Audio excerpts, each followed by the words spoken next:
Well, it's officially the off season. Had the exit interviews, recap, reshuffle, rethinking, retooling. It all begins now. You're on the Terradome. Turn it up, Gino.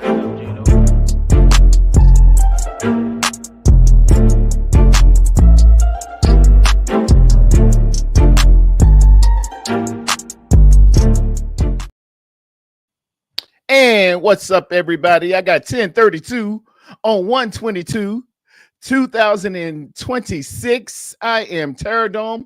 I'll be your host for a little while. We'll recap and reshuffle and rethink everything that was the divisional weekend and going forward to what is a San Francisco 49ers less championship week. Mainly boils down to the final four. Of those teams, we are not. No big news flash there. We're also going to discuss the coaching carousel and how it pertains to us as well as the rest of the league. And I don't know, maybe look at some of these autopsy photos of the game that was or was not the San Francisco 49ers versus the Seattle Seahawks.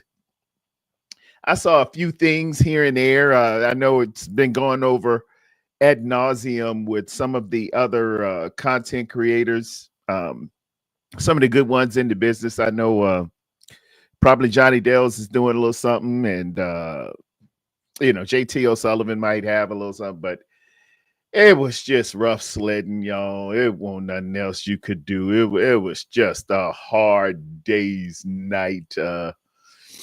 When it starts off rough and just gets a little rougher, you got to either get tougher or you just weather the storm, man, and batten down the hatches. And speaking of storms, everybody in the continental U.S. is probably bracing, most of you. I know my constituency of the Californians, the Golden Domers, because it's all good from the Bay to Sonoma, all across the country be a Golden Domer. But if you're in the South, if you're in the Midwest, if you're up north in the Northeast corridor, the I-95 corridor, we're probably bracing for a pretty significant snowstorm. And the temperatures are going to dip quite a bit, and there's going to be precipitation. So what's rougher than a snowstorm is ice. Ice is deadly. Ice is treacherous.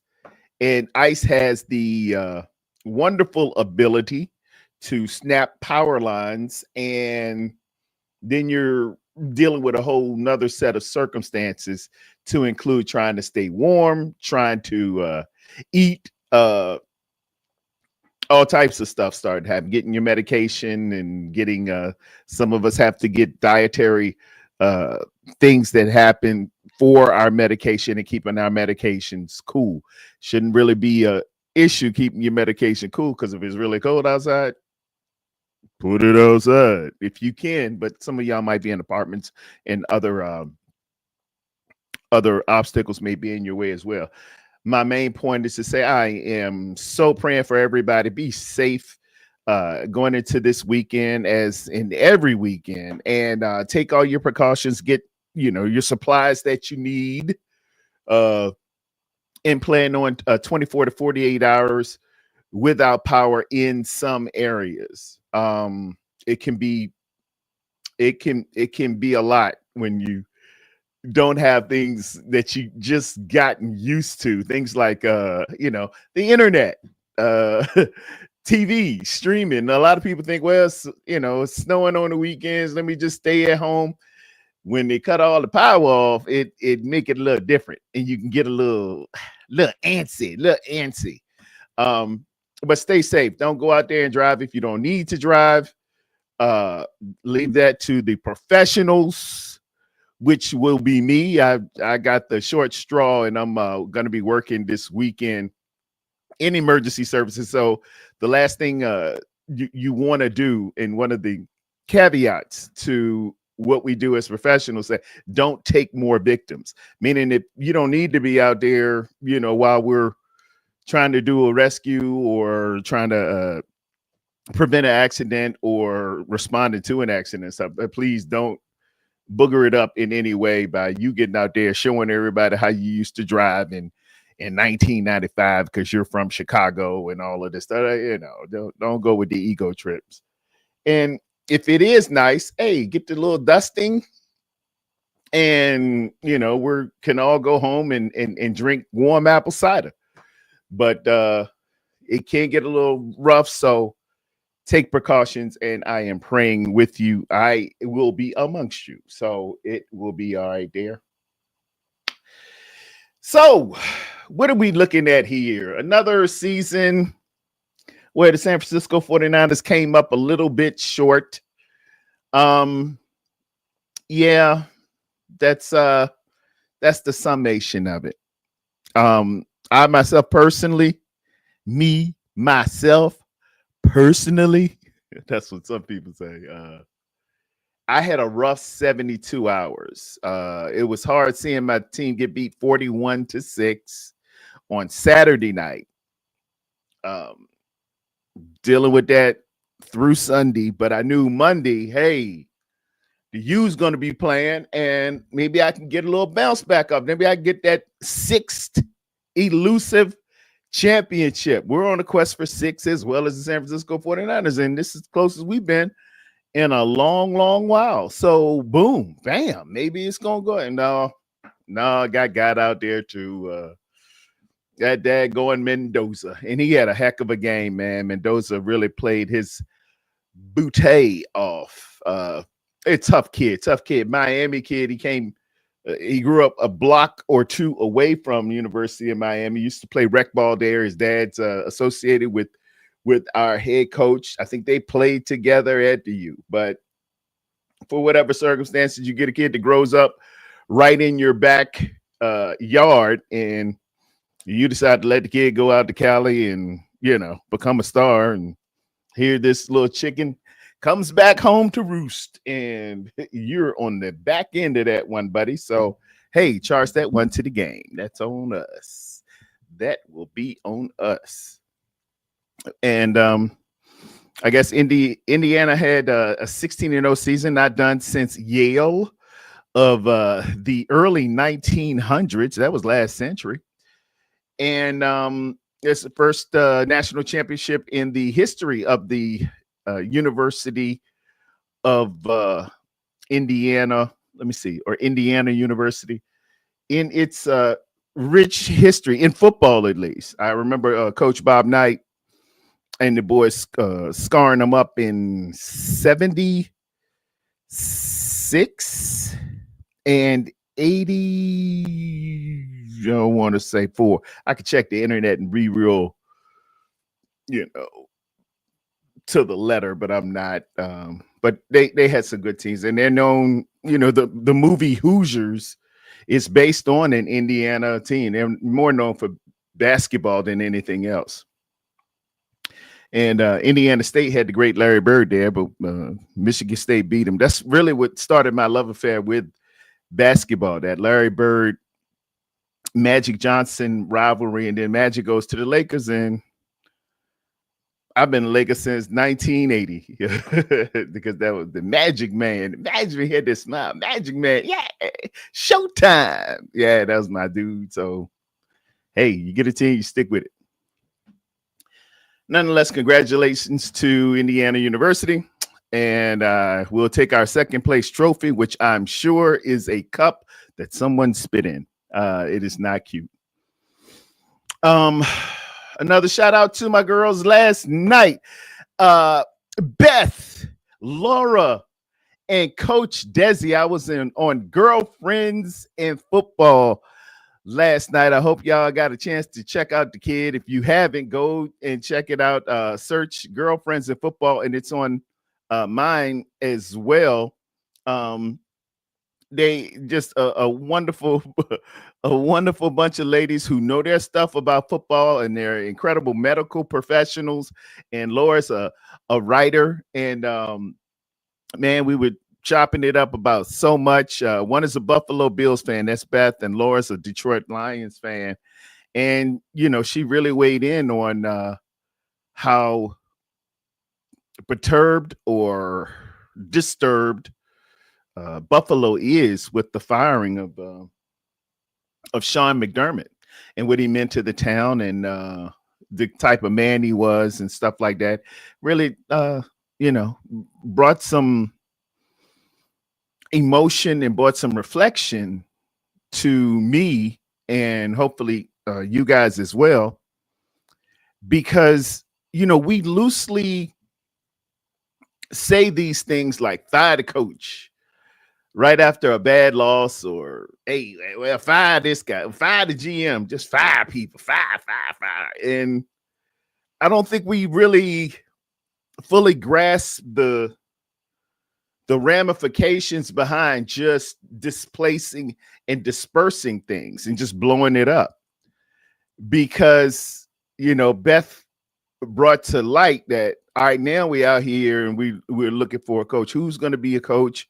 Who she brought up the instance with Damar Hamlin, how influential and how consequential Sean McDermott was with the community of Buffalo. They had that shooting up there. He was just really good with the community, as well as having a degree of sustained success with the Buffalo Bills. And, it's stuff you just really don't gather. You see it on the news. Oh, another coach gets fired, but you don't think about, well, dag, if that were me, and maybe I'm just in the minority, it could be that way, because a lot of people these days don't really covet compassion as well as years past.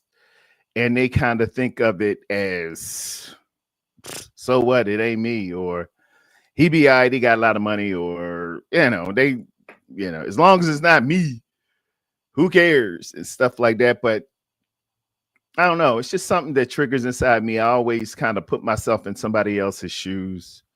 And maybe I shouldn't do that. Maybe I do it a little too much, but it's just kind of how I came up. Dad would say, how would you feel if somebody did that to you? My dad, who's behind me there in the picture, there. Yeah. He would say, how would you feel if that happened to you? How would you feel this way? How would you go this way with it?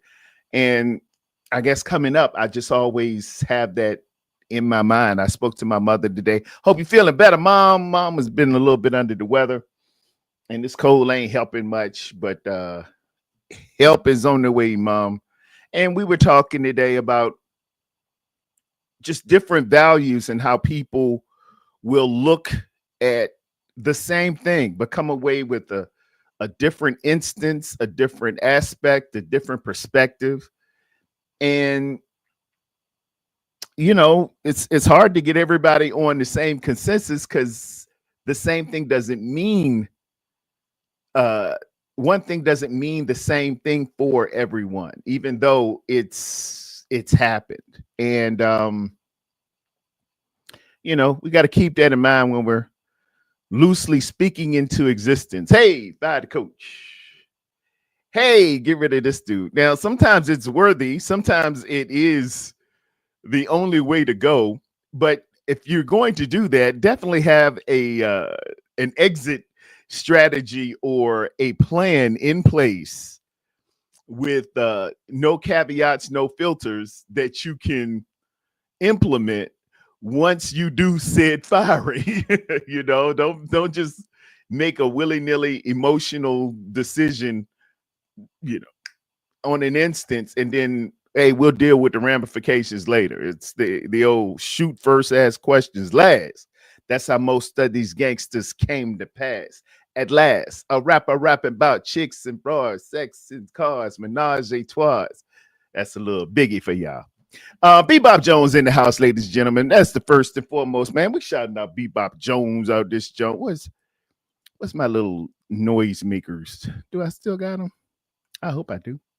Bebop Jones. There you go. A little Bebop Jones in the hizzle for shizzle. And we got 49ers Red Zone in here. Good morning, boss man. Hey, boss man, you the boss, man. You the boss. I try to lead. I don't try to be the boss. You know, that term gets loosely used a great deal. Yeah, I'm bossed up. I'm a boss. But in the Army, they tell you you ain't running nothing here but PT and a buffer. You ain't the boss of nothing. They tell you that the whole time. Don't try to be no boss. Be a leader. A boss just knows how to smoke cigars and walk around. Hey, look at me. I'm the boss. But a leader is setting the example. He is one that bees, knows, and do. You got to be, know, and do what leaders do. And filter that thing down to everybody else so they get it. So you don't come into a playoff game and make big mistakes. So that's leadership. You want to filter it on down so it don't look so bad on national TV. But speaking of national, we got Red Jet Shell in the building. Red Jet Shell. You get a big old ding and you don't get the air horn, but you got it's cool air horn, a little something. I'm gonna open it up in a little while, Red Jet, and you can come on and express yourself, express how you feeling. Hey, and speaking of the aforementioned, Miss Margaret Tara is in the building, feeling better, thanks to God and you. Love you, my son. I love you, woman. I love you, woman. We're talking about that snowman, and back in the day, her dad, my granddad, used to make something called snow cream. And snow cream was dope, man. Granddad could make it was like ice cream. He used I think it was carnation milk, vanilla, and the snow. And he would mix that thing. It was some of the sweetest cream you could make on a snowy day. And it wasn't the bitter cold, like, I hate to sound cliche, but like people will talk about we had to walk 5 miles in the cold wind and use hot potatoes to warm our hand. No, it really wasn't that. It was just the snowfall had fallen. It was like, I don't know, at least 32 degrees, but still clear. You could get out there, try to make a snowman, slushy snow. And just a tip from me to you. If you want a tip, don't eat yellow snow. That's always a good tip. That's how I get waiters and stuff. Oh, you want a tip? Here's a tip. Don't eat yellow snow. But yeah, granddad used to make that snow cream. And I was talking to mom earlier. They actually have it in some grocers, so you can get the snow cream. I forgot it was Food Line, Carly C's. It's probably in Ralph's, wherever fine ice creams are sold. You can get some snow cream. What we got in there? Bebop Jones, y'all just talking amongst yourself. Go ahead, do it while I fill in the first 20 minutes with nothing but the hits, ladies and gentlemen, nothing but the hits. Let me see. I got a new little segue thing here. Check this out. This is good. Here's my segue. Y'all ready? Thanks. I hear there's rumors on the internets. I've been saying that for a long time, and people say, "Why do you say internets?" Y'all don't remember George Bush said internets when he was running for office. This is election 2000. He said that rumors on the internets. So when I go into the internets, I'm gonna just bring up that old George Bush snafu, and let's look at some of the rumors on the internet, shall we? Let me share my screen as I do, and share. And this is what we got here. The rumors on the internet on a scale of 1 to 10. How would you rate it if the San Francisco 49ers hired Gus Bradley as the defensive coordinator?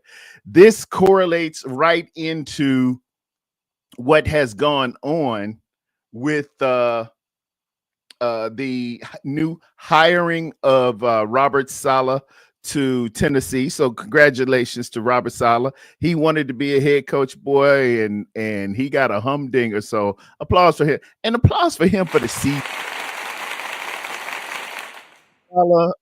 Hit it one more. Really coached well, man. He did a lot for us. He brought it out of the doldrums. Because I tell you, if we would have had that going Sorensen again, dude, it won't gonna be pretty. Nick Sorensen, that dude. No, man. Nope. Bob Saleh came up in here and really put his energy, his know-how, his expertise on the San Francisco 49er defense this year. The first, I'd say 5 games. No, it was a total of 5 games, but the 2 previous preseasons, and y'all help me out. I'm getting a little older now, but I remember the last 2 preseason games and the first 3 games. It was the defense that had to close those things out, to include us playing up in or down at SoFi Levi South. And we had kind of taken on the position and accepted the condition of, our defense is going to have to pull us out. And then this got further exacerbated with the injury to Nick Bosa. And then Fred goes down, and we're still trying to muddle through some things. And you got to bring in Mac Jones. We just had some devastating injuries, man. Some, real stuff happened. And but we were finding a way to put 3-4 games together while Brock was out. And hey, away you go. We took I think it was a loss to Houston, took an L to Jacksonville. Brock tried to come back a little early, and the toe won't toeing. And, we did that. That happened. So, shout out to Bob Saleh for the defense. A lot of us are going to look at him and say, well, he's so good. What happened to us against those 41 points against the Seattle Seahawks? Hey, man, Seattle came to play, and we just simply didn't.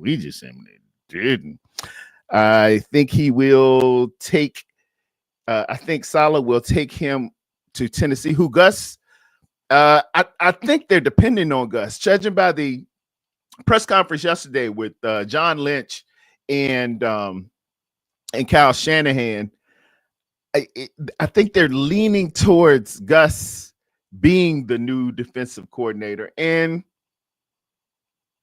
to a letter or to a man, I think that was kind of the way they were going to go with it the whole time. I think that was kind of the plan, is what I'm trying to say. I think that was the plan, because you wouldn't bring in a former coach and have him in as a resident assistant unless you were trying to use him. They didn't really even give him a title. He was, I think it was like assistant to the assistant coach, defense guru, something. But you know how we do. We play loose with the titles, just like at the DMV, But I do remember Kyle saying Robert Saleh is the head coach of the defense, and never really gave Gus that, you got DBs, he never really said you were, defined his mission, his work purview in any way. So I think that was kind of the case. But I'm hoping we, open it up and interview for the job. We want the best guy. And as I was talking to David McNiner and the boys last night on the Wednesday night Corey Davis Lockdown show, we ain't have a lot of picks to put in. You ain't got but 2 picks. So, we kind of just went around and around on some different things. One of the guys, Spongy, was saying he wants a coordinator who will come and stay and have some serious stand power and wants to be there. He's tired of these one and done guys. But I informed him, man, since the days of way back, Bill Walsh, really, success means they're coming for your assistance. You can count on it because they want a little bit of whatever it was that he gave the show. And that's just it. Notice nobody's really trying to snatch up who was the worst team in the league this year. You know, who was Tennessee coaches. They fired their coach, right? Nobody was saying, ooh, let me get that coordinator from Tennessee. Ooh, gotta have that Tennessee guy. Oh, yeah, we want more of that Tennessee. Let me have one of those Raider guys. Ooh, yeah. Those guys are good. Yeah. No, because that success didn't follow, but everybody will come after your franchises that were pretty significant and showed some real moxie out there. Everybody's coming for a 49er assistant. Everybody's coming for a Packer assistant, who I think one of the Packer guys just signed. Let me check my coaching carousel here. Did I have him in there? Jeff Hadley. Jeff Hadley has gone to the Miami Dolphins. He was the Packers defensive coordinator. Now, you might say, hey, the Packers really won't all that, but keep in mind they did bring in what's my man from Dallas, Michael Parsons, and then he got hurt.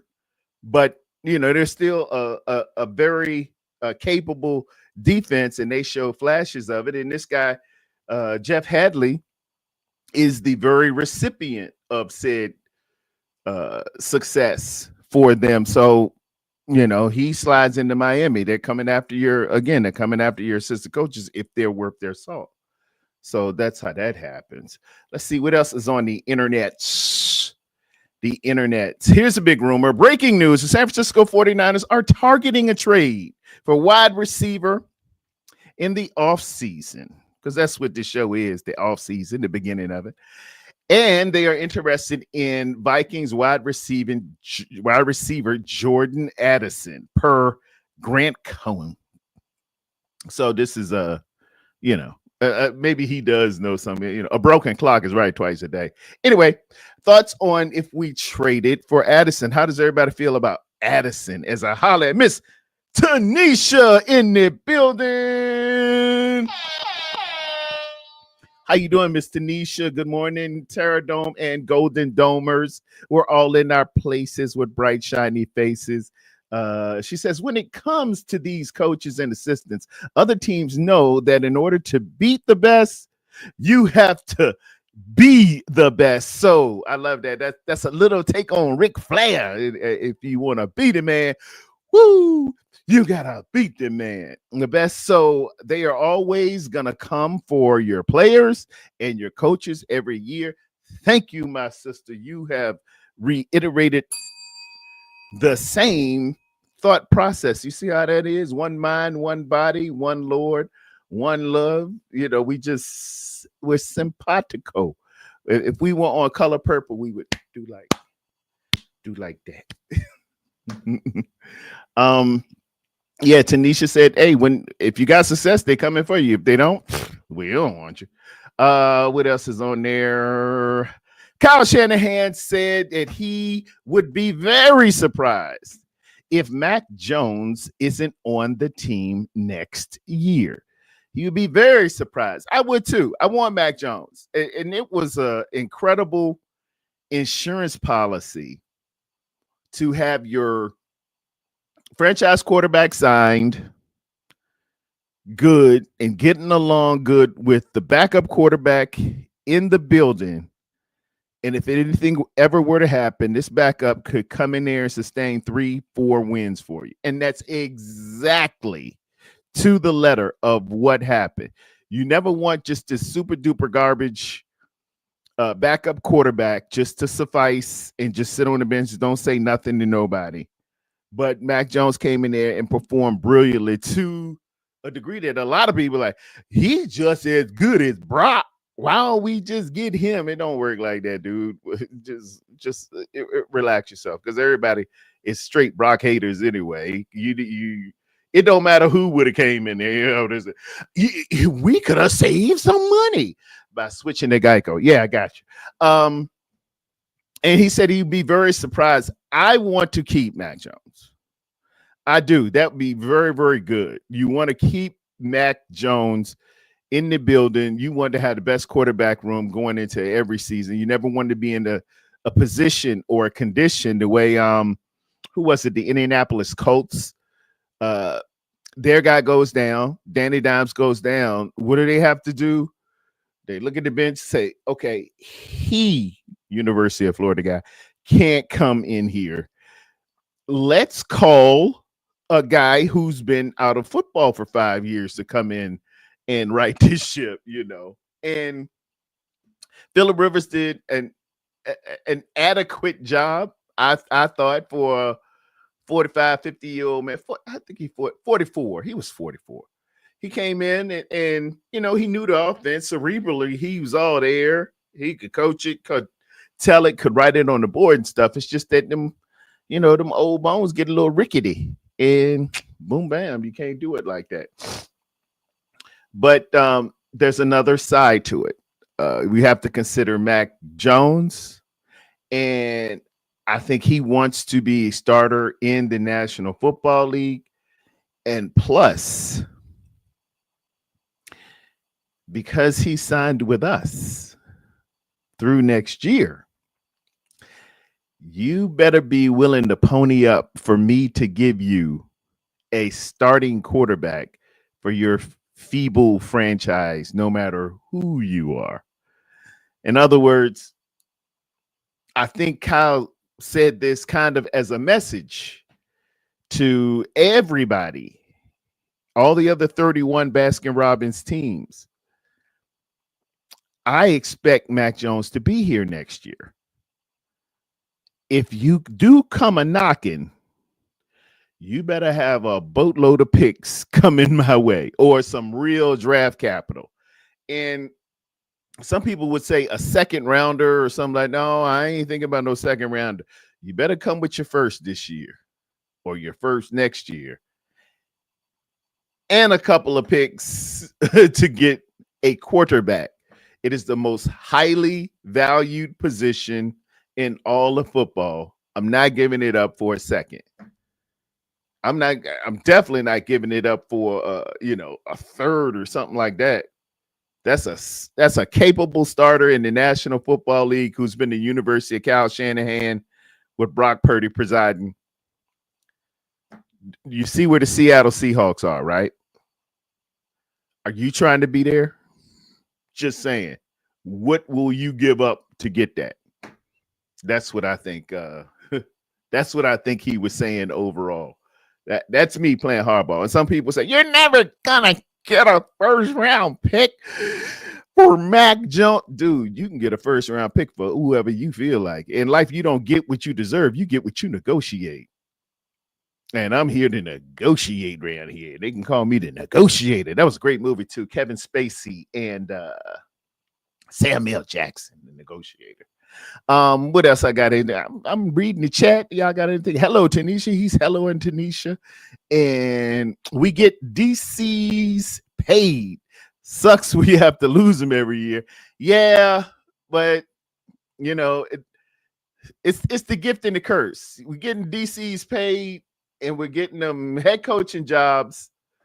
But hey, you came to us to get hired at first. So if we can do it for a D'Amico, we can do it for a Robert. If we can do it for a Robert, hey, who's the next one? Next item up for bids is, as he used to say on The Price is Right. Yeah. And speaking of assistant coaches, defensive-minded coaches, this is who it's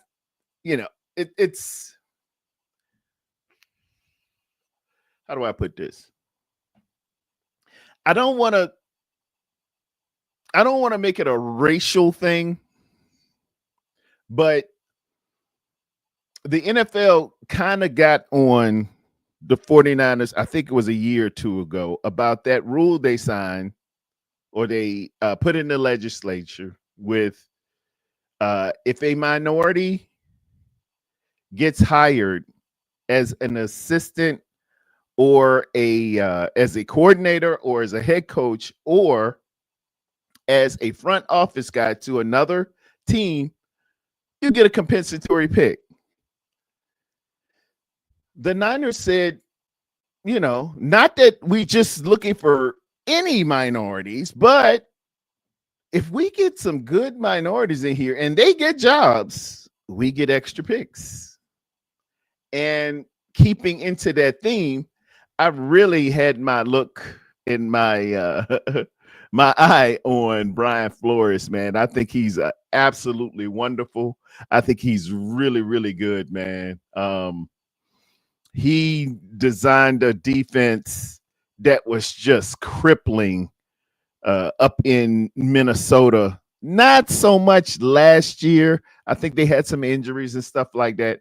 But the year before, dude, nobody wanted to smoke. Nobody wanted that smoke. I think we went up there and got beat the year before last, if I'm not mistaken, with Sam Darnold was there. And I was kind of hoping that, if things didn't shake out on the head coach thing, maybe he'll come and be with us. So this is why this kind of pertains to the San Francisco 49ers. And I just think he's a good guy.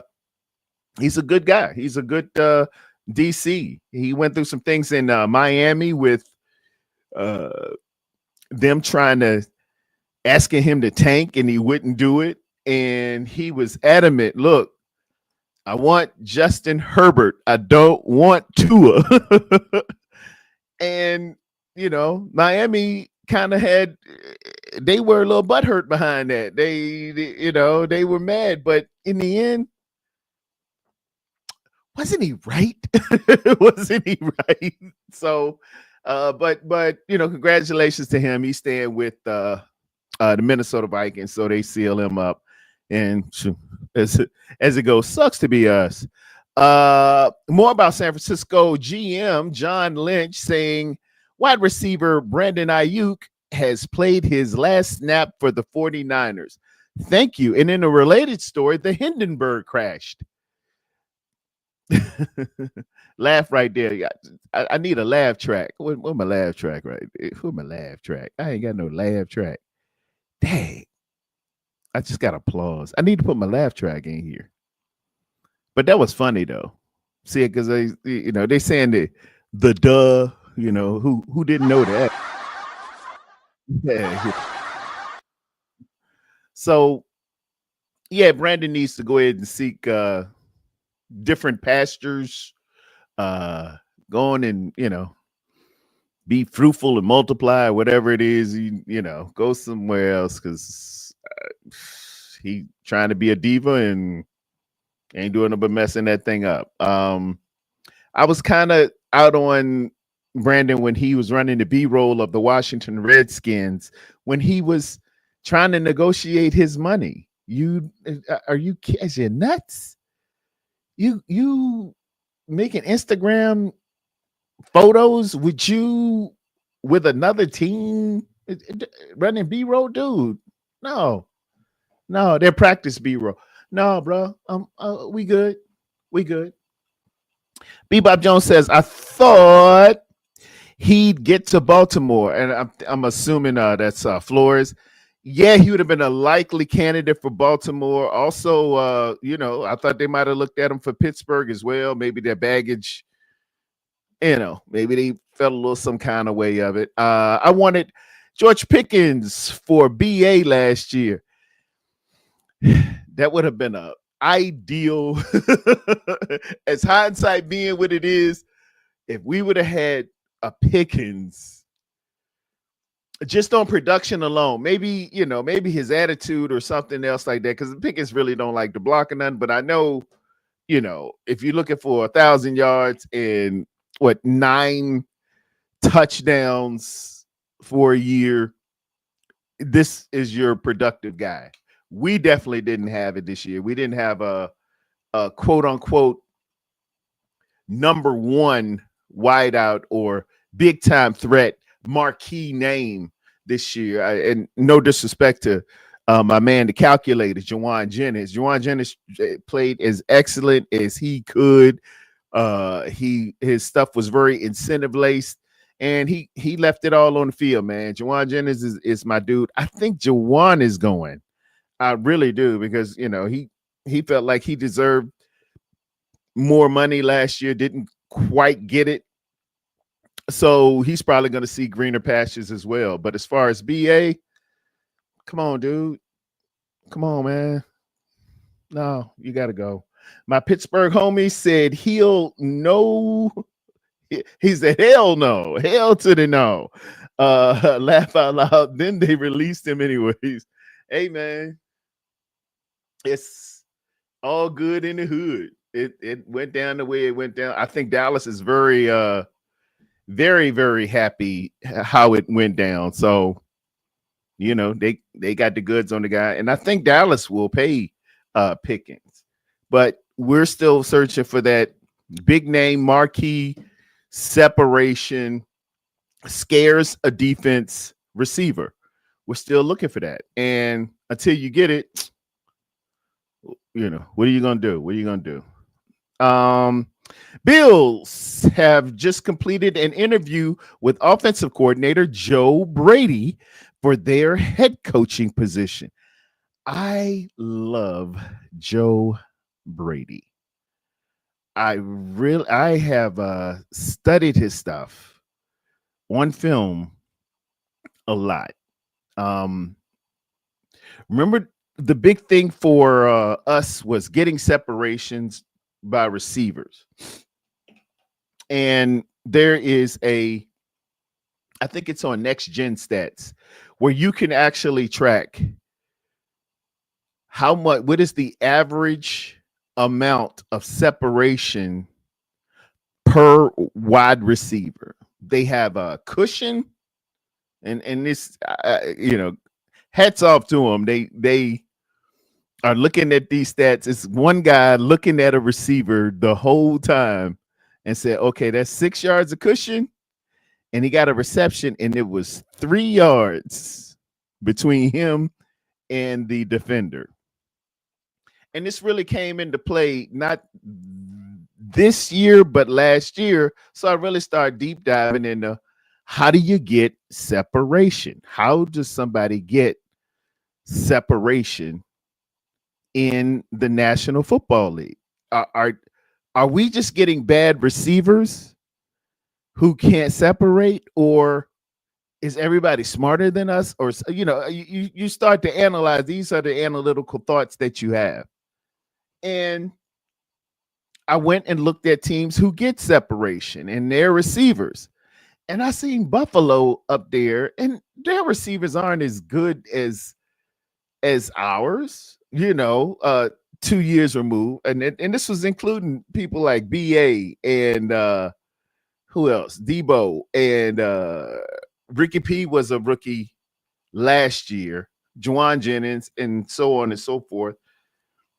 And I said, how are these guys in Buffalo doing it? When you turn the film on, it was the design of Joe Brady.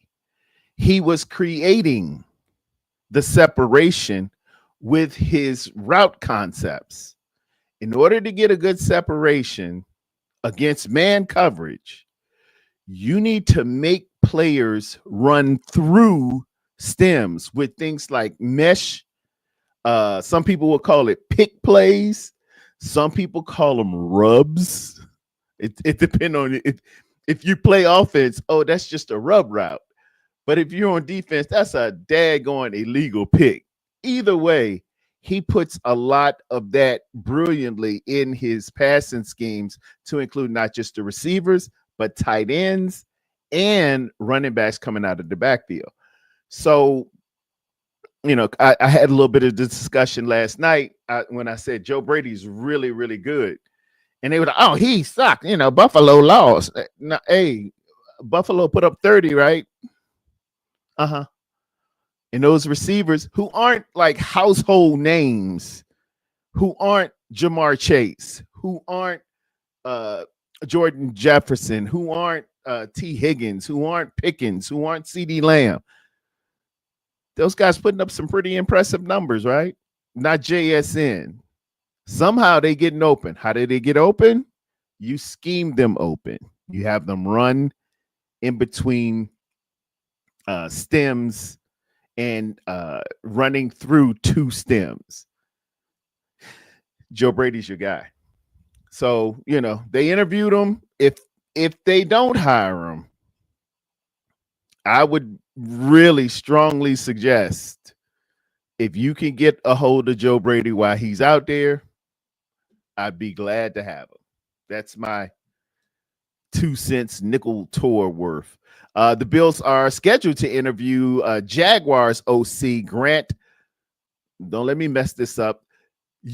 Udinski for the head coach opening Sunday. Prior to that, Udinski will have a second interview Friday with the Cleveland Browns.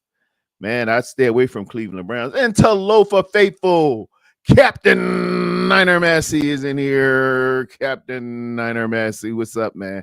Yeah, Cleveland is not the destination you kind of want, man. That's just me.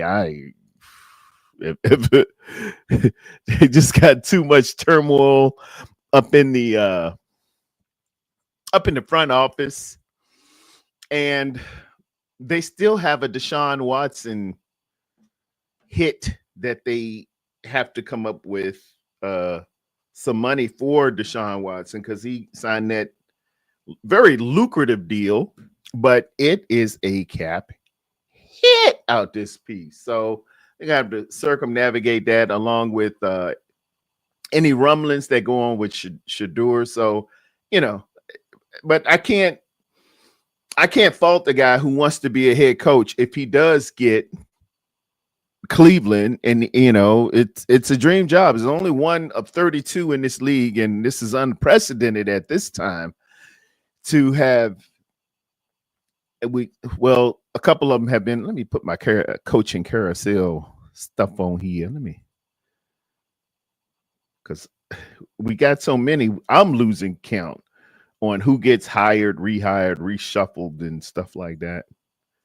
So did I got this saved? Save it, auto, okay. And let's go to my computer. My computer just saved it. Is that in the gallery or the download? And I'm bringing that up while it's bringing up. Yeah, because I'm looking at the coaching carousel, and this thing's is jumpy as a roulette wheel in Vegas on a Saturday night. I just came up with that one. That was smooth.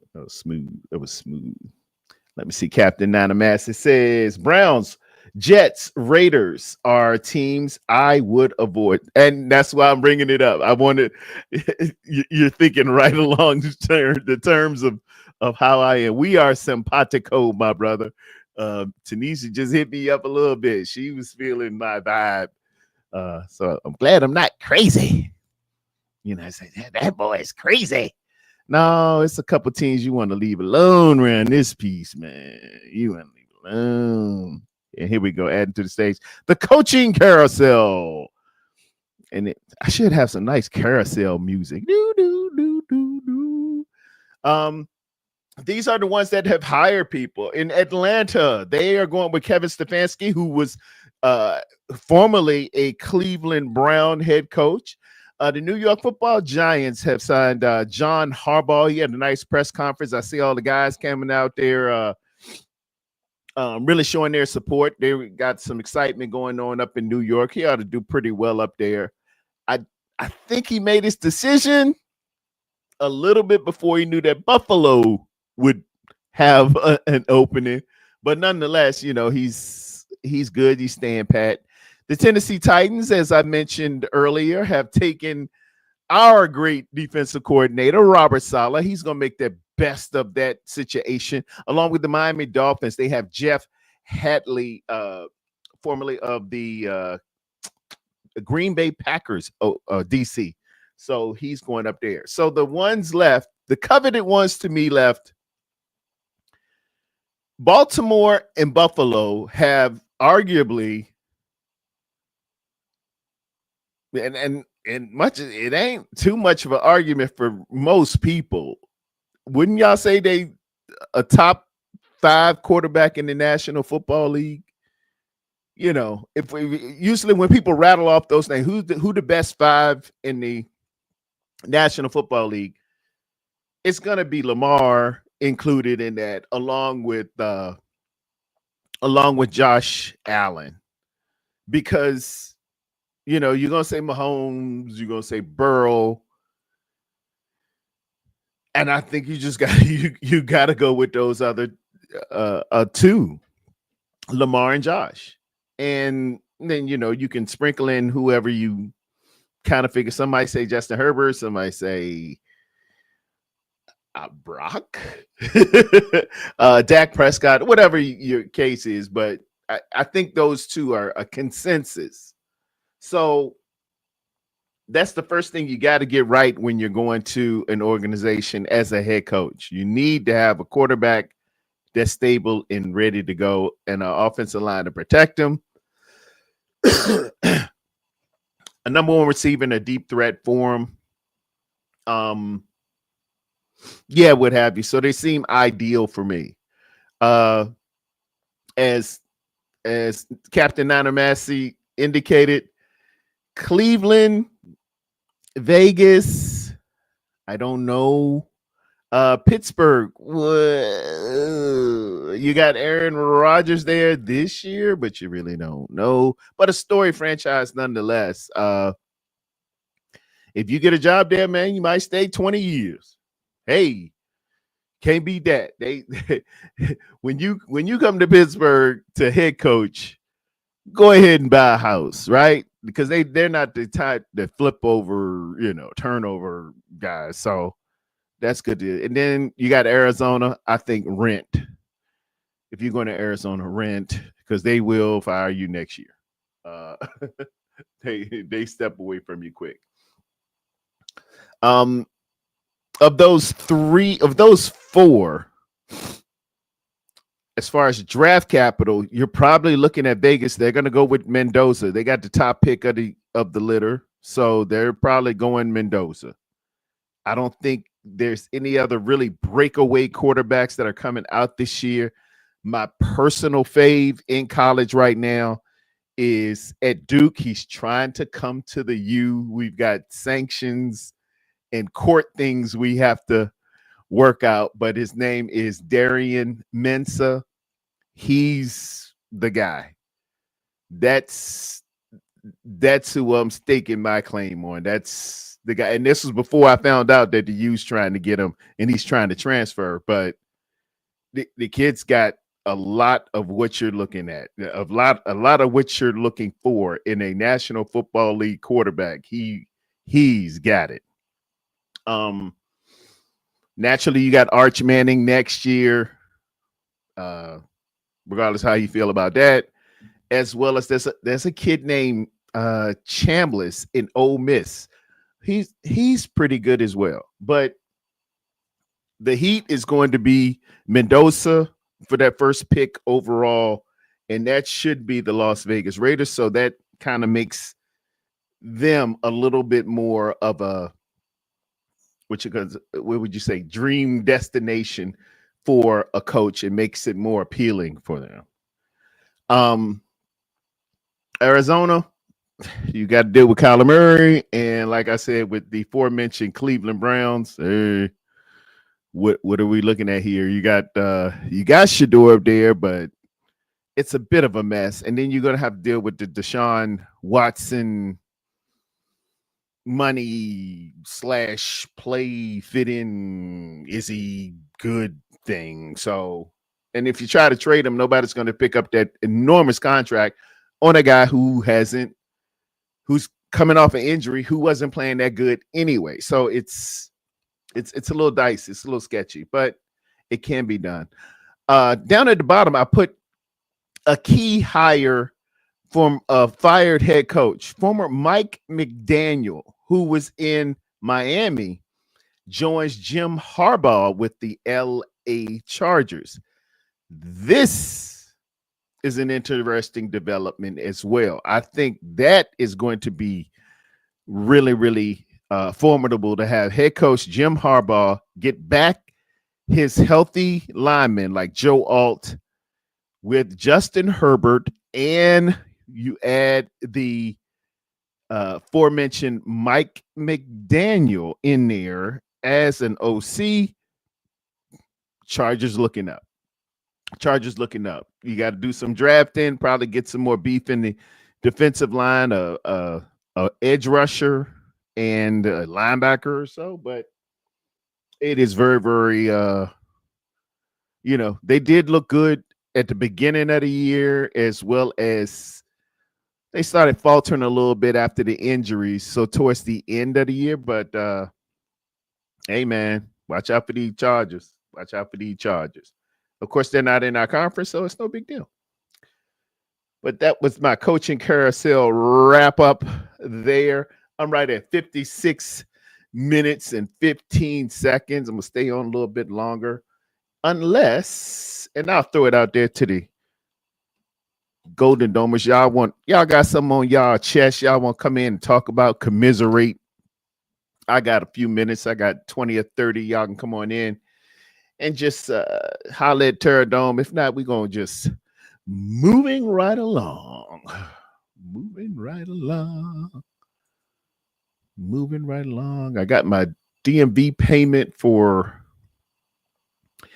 I try to renew my license, man. My license is coming up to be renewed. You don't want to have to go to the DMV, Lord Jesus. So I'm hoping that this thing, the payment went through, so it should be good to go. Because if you're looking for the kid to go to DMV, man, that thing, now serving B152 at window 39 or something like that. Oh, it sounded like the old. Remember, you used to get the weather and the time off of the telephone. I'm dating myself big. Y'all might not remember this, but once upon a time, not long ago, where people wore pajamas and lived life slow, we used to call it was CMP. CMP was the phone thing, and I forgot what you used to. I think it was maybe information or something. It was like maybe 411 or something. This was before cell phones, but you used to get the weather and the weather and the time, and it'd be CMP telephone time 11:30, temperature 42, and you could get the weather right there. Just call it. That's how that DMV voice sounds when you take that red ticket. That it got that big red box, and you take that ticket and you look at it, and it's like D132, and you look up at the lights and stuff, and they on D1. You know what I mean? You know, it's good. I'm gonna be here all day long. Anytime you got to go to Subway and get a sandwich before you go to DMV, you know it's too long, man. That's just crazy. But they do have the online ways you can get it, as well as they have kiosks set up in various places. You can go to a kiosk in like a grocery store, and if it's just registration you need, or just, the rudimentary stuff, the kiosk will kick out a registration card or driver's license or whatever, what have you. So, that helps, but Terror Dome do not want to go to the DMV today. I got David Corona in the building. David Corona, he says, "What's up, everyone? What's up, everyone? What up, Terror Dome? I'm here for you, my brother." We got Mark Gravy Graves. Gravy Graves. That's that boy. That sounds like a dice player right there. Grits and gravy. Boy, come on, roll a seven. Roll a seven. He says, what would be your first pick in the draft for the San Francisco 49ers this year? I think OL, offensive lineman, should be the pick. Well, as fate would have it, Mark, today in this very ring, that's how Jim McMahon used to say it. Now, I've already done my first mock draft, and I just did the first round. And what I came up with was, let me see if I still got it. I still got it. I still got it. That's how Potsy Weber used to be. Now, that's Ralph Mouth, actually. It ain't in here. Is it here? Dang, I thought I had it still saved. I don't. It's not there. Well, I did the mock draft. I should have saved that.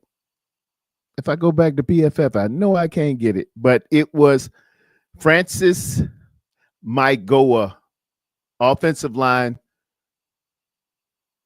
the U.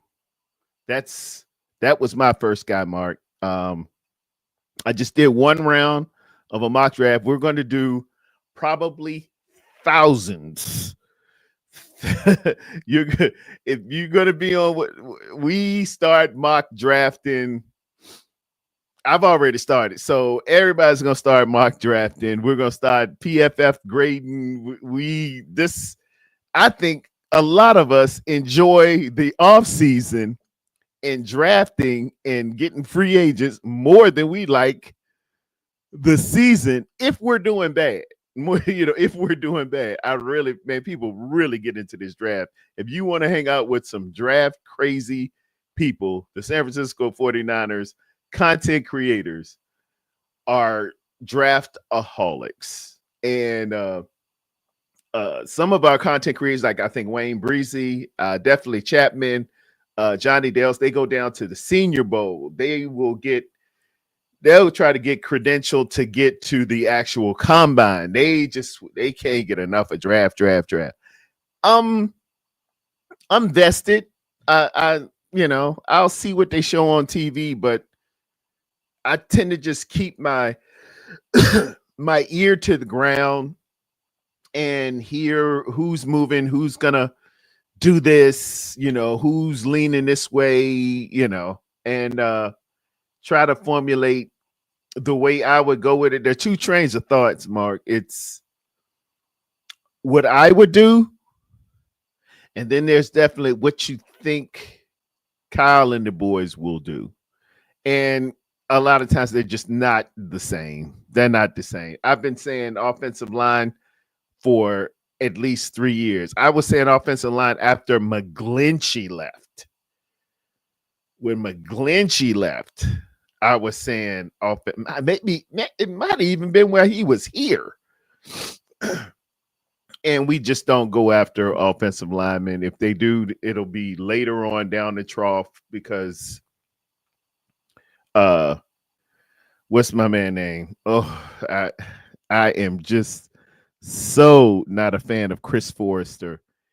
They think they got some secret formula of judging offensive linemen that nobody else knows, that only they can know. And they're trying to tell me what a good offensive lineman is. And year after year, I'm seeing crap. Matter of fact, I ain't really want to go there, y'all. I was hoping I wouldn't, but these people now made me go there. Let me see what I got for y'all. Let's pull it up on the telestrator here. We're going to look at the Seahawks disaster that was and hide this. And let me get a big pause here. This was our first play from scrimmage. Let me share my screen here. Stop the screen. Share a screen. Window. Here we go. And this is on the telestrator. I prefer Chalk Talk, but I'm using the telestrator, y'all. Y'all take a look at this. Speaking of offensive lineman, Mark, go ahead and tune in real good, Mark. This was the first play from scrimmage that we had. Obviously, you know, they have run the kickback. It's 7-0. We're getting the ball. 1st and 10. Here we go.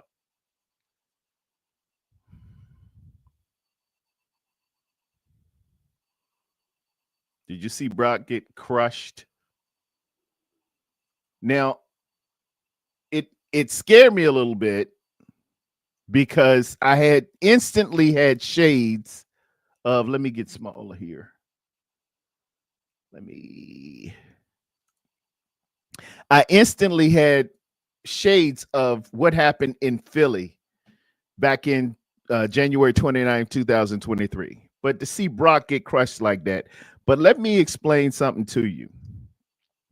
This is the play again from the end zone. Look at the protection. Brock comes back. All right, let's go back a minute, a beat. Let's slow things down. 50%. I want you to take a look at our center, number 64 in here. Right there. Everybody following? Give me a thumbs up if y'all following me here. Here's 64 here, right? Here's 71, our all-pro Trent Williams. Everybody following? Watch what's happening here. 64 ain't really helping. Now he's on this guy. He's trying to help out our guard here. That's Spencer Burford. All right, what have you. Spencer or Trent Williams is handling this business over here, right? Keep looking. Look who knocks Trent Williams off of his man.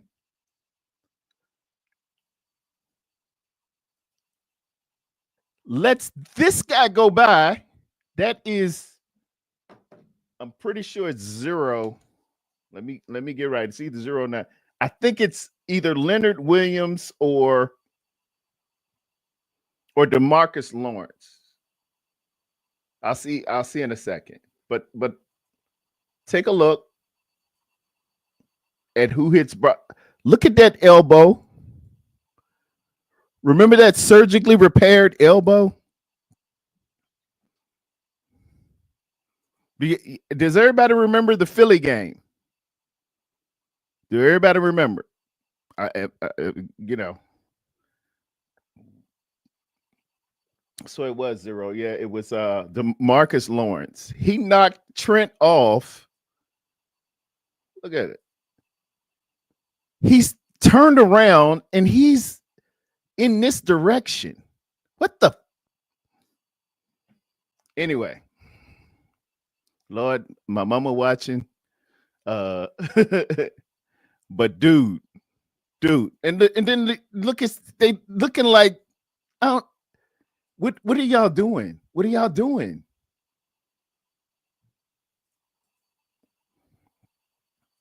I've been asking for a center for years, man. I've been asking for a center for years. But they keep telling me, you know, everything's cool. You know, we got it. We improving. We're good. We're good. This one was, I think this was the 3rd and 1. A little later on there. And Colton's just getting whipped in here, man. It's a 3rd and 1. And it looks like Colton's got him. 68 is just supposed to wash this stuff on down, right? It looks like he's got position. He's got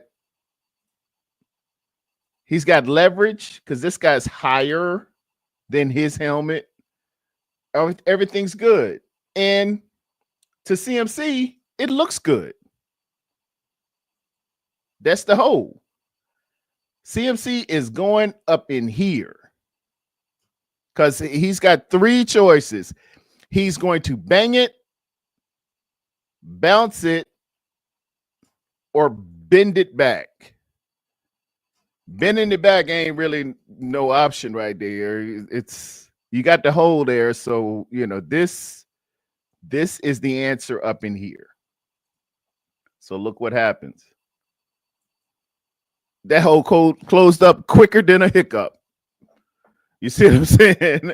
You're like, it was just open. Why? How did you shut the bank down so fast? That hole's gone. So, I mean, I ain't seen nothing like it. Either these guys are supermen and in two places at one time, or we're just not sustaining the blocks long enough.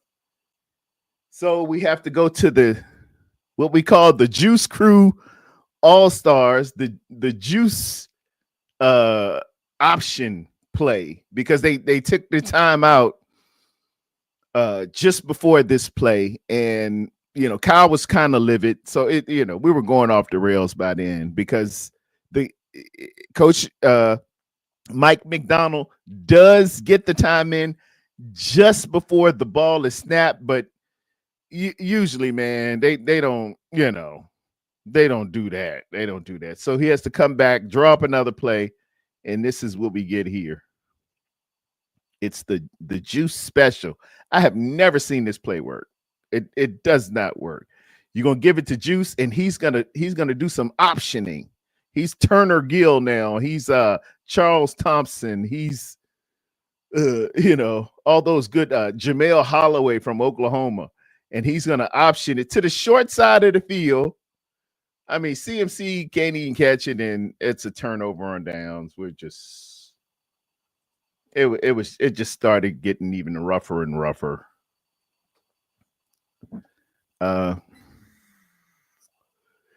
This is it from down the line. You can see it. Juice on the offset comes here. He fakes it once, and then it's just looking bad. On defense, I tell you, I don't even know if Nardo Green even, and I'm not gonna call him Ronaldo. I'm gonna call him Nardo. I can see why Kyle was up in his ass like a hemorrhoid. Look at this guy, man. He's got huge cushion. Check him out. Is this on my notes? Look at this. He's just kind of all over out of wits. He's like, what's going on? And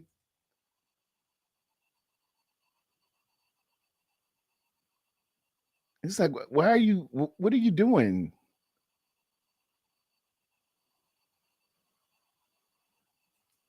Oh, no, that's not the play. I'm sorry. Let me get back. This was a third. This was a 2nd and 6. And he gets the ball 2 yards off of the line of scrimmage. He's got to make it all the way here. And what happens is we just don't come up and tackle. They get a first down off of it. You see what I mean? You got to hit the guy where he needs to be hit and rally. When it's up in front of you, we're just taking bad angles. He ran away from him. 4-3's got a bad angle. 5-3's tackle. Who's that? Hendricks, and that's D Winters. We just, noony. And we're not finishing off. They just seem tougher. They were just running the ball harder and getting more stuff. Is this my play here? Watch Green. It's I backfield. So in an I backfield, we're thinking run. You're supposed to be thinking, and you make the call rabbit. You're thinking run. 2nd down. Did you see Ronaldo Green. Look at Ronaldo. Nado. Your biggest threat is this guy here. If you see him blocked down, your clue needs to be a-holes and elbows and get upfield, and you're to be the force guy because you're the last defender on this. There's not another receiver out here, so you don't have to worry about a vertical threat. You don't have to worry about anybody going up there. Look what he does. He's backing up on an I backfield. All right, he makes a couple of steps forward, snapping the ball. You see your guy blocked down. Look at Nardo. He backing up. Did everybody see this? You see Ronaldo backing up when you see your guy blocked there. I told you it's specific. If I was out here giving you instruction on playing corner, I said this is how we're gonna do it. And our backfield is rabbit, rabbit, rabbit. We're thinking run, run, run. I would make that call. You would hear me blaring that right now. Rabbit, rabbit, rabbit mean run, run, run. Bird, bird, bird. That means they're throwing. You give a rabbit call. It's got to be a run in the run formation. It's a second and 10. Second and 10. And look at him. He's backing up. This is your man to cover. And you see him blocked down. You got to be thinking, let me get up here and force. I'm forcing all of this stuff back to the inside. Back to the inside where all my help's coming from. Because if he gets a seal or he leads up and gets around, then it's 88 out the gate. Nardo just floored me. He backing up. Now it's too late now, right? Because we got a hat on a hat here. We got seal inside. We got a hat here, and we got an extra man to play with. So how's this gonna go?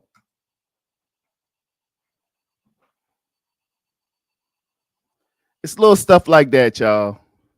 It's little stuff like that, man. It's little stuff like that. It just grinding my gears. I better stop. Let me cut it on off.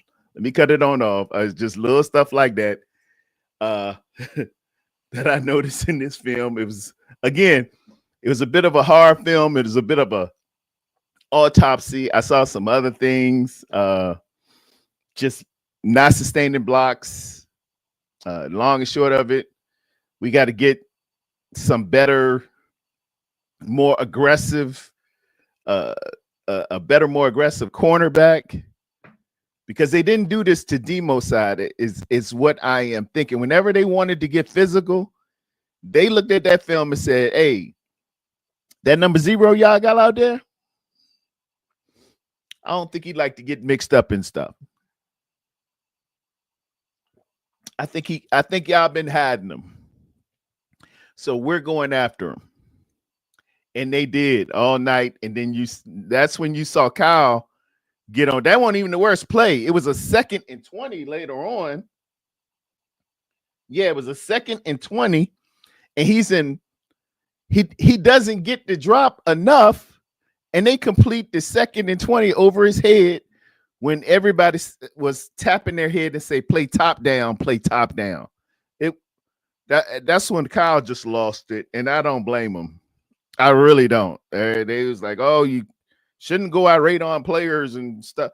No, it was warranted. It was warranted. Nardo gave a bad performance, man. He wasn't ready to play. But in my mock draft, yes, I do have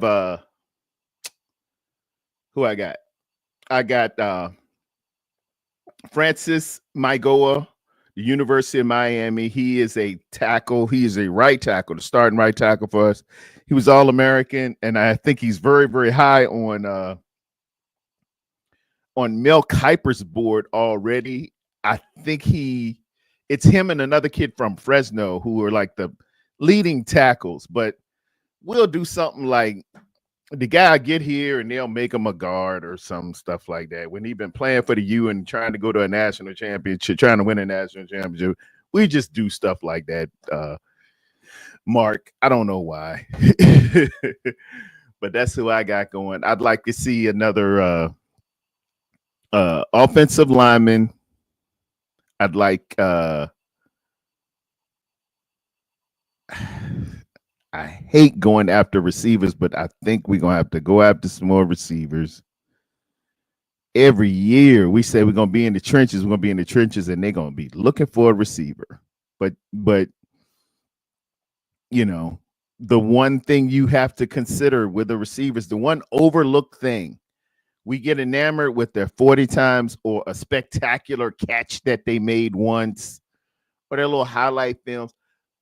The thing that we have to really consider is toughness, route running, and toughness. How tough is a receiver? All the toughest guys were really, really good receivers. They had other traits as well, but they were tough guys. They were guys who probably would fight somebody.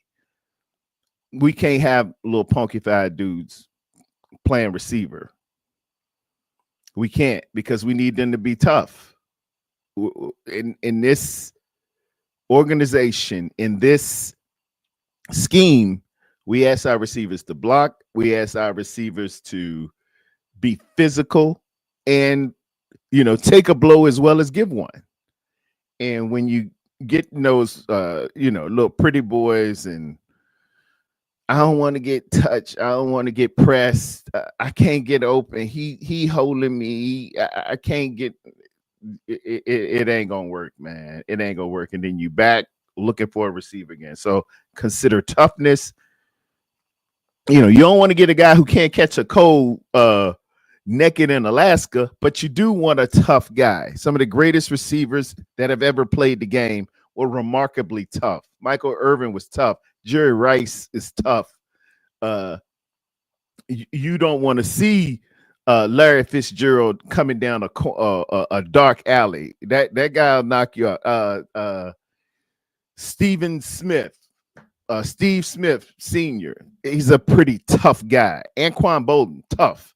You got to be tough. There was one up in Seattle, Baldwin. Great route runner too, but he was a pretty tough guy. You ain't gonna talk to him any kind of way. You know what I mean? So just consider that, as well as perimeter speed, overall speed. We got to get faster. It felt like Seattle was just waiting on us when we tried to go out wide and bullying us when we tried to stay inside. And a lot of times we had the leverage and we were in position, but they're, bench pressing us and throwing us off. And why I gauge it like that is because we're going to have to see Seattle twice a year. We're going to have to see the Rams twice a year. Those Cardinals are getting just as good. They got a whole bunch of draft choices. They got a whole bunch of people. They're going to get athletes. They might not have the quarterback thing figured out, but they always get a couple of athletes. So you're going to have to see that twice a year. I'm just saying, man, sometimes the bill is due and people catch up to you. I want a wide receiver who shows up every game. That's what a tough dude do, right? He going to be there 16 games, 17 games. Hey, I'm here to do some business here. I bet you won't. I bet I will. You might have to, he might get, as they used to say, might be out there giving them the business or something like that. Odell Beckham, for all his antics and his craziness and stuff, him and Josh Norman used to mix it up. He ain't taking no crap off no Josh Norman. And Josh Norman won't trying to take too much crap off of him. But, regardless of who you like, they would mix it up. I don't see Ricky P mixing it up with nobody. I just don't. And then when it's time to go, when I need that number one to become number one and, you know, lift himself up as well as put his name amongst the upper echelon of the game, you can't do it because I'm a little hurt. I don't really feel like it today. I'm gonna just Ricky P it. Fine. But anyway, everybody, it's been an hour and 25. I've been going hard. I gotta get my little throat right. Drink me a little tea here. This is cherry juice that I recommend everybody get some cherry juice. It's good for inflammation and good for circulation. So get you a little cherry juice, not from concentrate. Strict cherry juice. It's pretty good for you. But I want to thank everybody for hanging out with me for an hour and 25 minutes. Thank y'all for hanging out with me last night. Whether it was on David McNiner on the Corey Davis Lockdown or Girlfriends and Football. I will be back next week sometime to kick it some more, unless somebody invites me over again and I just show up, with a 6-pack beer and something to play with. Amen. So y'all enjoy the rest of your day and stay safe on this weekend. Some inclement weather all over the country. Stay warm and plan ahead and think ahead, ladies and gentlemen. And I appreciate everybody in here and everybody who came to hang out with the Terror Dome, man. And remember, we walk by faith and not by sight. In Jesus' name, amen. Thank y'all so much.